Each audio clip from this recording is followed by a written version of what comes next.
Nous, ça a été quand même un peu une douche froide, Ouais. pas sur le fond. À la limite, ça me regarde pas. Je pense qu'à un moment, Mhm. il faut quand même qu'on sorte de la situation parce que ça fait 3 fois qu'on nous ferme, qu'on nous rouvre. Enfin, nous, on n'en peut plus. Donc, tout ce qui est une solution qui peut nous permettre d'éviter ça, on est preneur.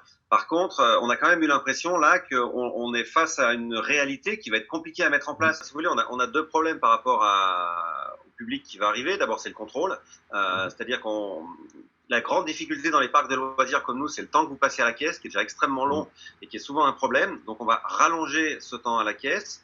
Et on a, nous, nos caissières, elles ont absolument aucune formation. Ce Mhm. matin, on se marrait parce qu'on se disait, mais qu'est-ce qu'on va vérifier? Un QR code, une fiche papier? Enfin, on ne savait pas du tout ce qu'on allait devoir vérifier. Donc, les filles étaient un peu inquiètes. Donc, voilà, on a eu l'impression, je pense que ça va dans le bon sens. Il faut quand même qu'on sorte de la situation. Mais là, j'ai l'impression que les délais, en tous les cas, l'information ont été vraiment trop courts pour qu'on arrive, nous, ne serait-ce qu'à percevoir l'entièreté du problème. C'est pas très philosophique et que ça intéresse peut-être pas beaucoup, mais par contre, pour nous, tous les jours, on se posait ces problèmes-là. La personne qui se présente à l'entrée avec les deux parents qui sont vaccinés, un enfant de 13 ans qui n'est pas vacciné, on le laisse dehors, on le laisse rentrer, puisque c'est 12 ans. Enfin, voilà, c'est des choses que nous, on va avoir à gérer au quotidien et qui commencent à nous faire vraiment peur. Parce que d'abord, c'est pas notre métier. On veut bien participer, mais il faut qu'on nous donne des instructions claires et puis des choses simples, quoi.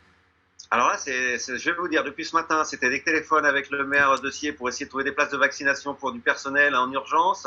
C'est des coups de téléphone en préfecture et puis auprès de nos organisations syndicales pour essayer d'avoir quelques infos Mhm. sur comment on fait le contrôle des passes, qu'est-ce qui va être exigé. Pour l'instant, personne ne nous répond. Donc bon, voilà, je pense que les décisions ont été prises hier soir. Visiblement, il y a un petit peu de laps de temps avant qu'on ait le concret, mais j'espère que ça va aller vite parce que c'est dans 10 jours quand même. Et pour nous, c'est rapide.